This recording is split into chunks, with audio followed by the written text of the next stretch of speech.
Chechen fighters who fought in Syria are now on the ground over in Ukraine. They are helping the Ukrainian side battle Russian forces in the east.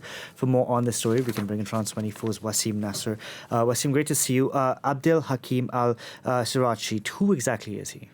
Actually, he's a veteran of the fight in Syria and even of the fight in Chechnya. He was one of the commanders in the last Grozny battle against Russian forces, and him and others along him fought in Syria along jihadi factions, and notably during the fight to take over Idlib. So he was there in Syria and the Latakia region, we can see it here on the map, and implicated in many fights against the Syrian army. To be more accurate, he didn't belong neither to Al-Qaeda nor the Islamic State. He has an independent faction, Ajnad al-Kafkaz, which doesn't belong to either sides, who stayed out of internal jihadi fights in Idlib, but fought one more time the Syrian government and local militias on behalf or next to the rebels in the Idlib area. Here we see footage where he arrived to the town of Krivoy, and he was seen with an official Chechen opposition delegation. And here, which is interesting, is during the fighting of Bakhmut, and we see him firing this rocket, and then we'll see him here in the street-to-street fight. We'll see him just now going underground with other fighters. So this is the first footage we have of him actually fighting in Ukraine, in Bakhmut to be more specific. And how did he get from Syria to Ukraine? We don't know how did he get. We know that a few months back, before October, because he arrived in Ukraine in October, he was arrested in Turkey. He was accused of extortion.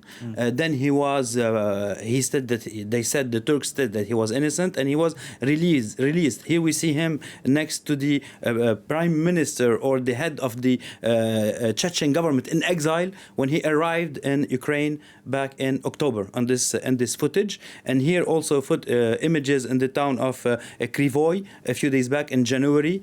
Here too we see him armed, we see him set to go fight in Bakhmut, as we saw in the footage. We don't know how he got to Ukraine. We know that he has family in Poland. We know that he was arrested in Turkey, then accused of extortion, then released.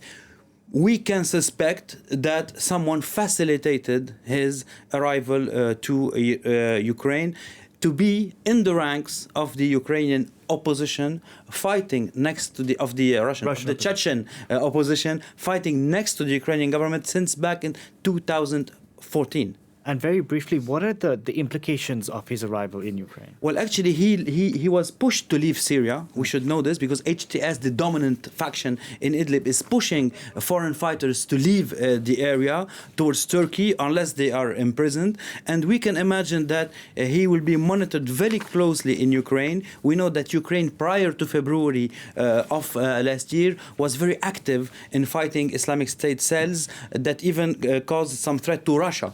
But we don't know today how things will go on, but I guess that he will be monitored very closely. Other Chechens were kicked out of Ukraine back in 2014, 2015, but in the ongoing war, we don't know how things are going to evolve, but we can suspect that the Ukrainians will monitor his presence very closely.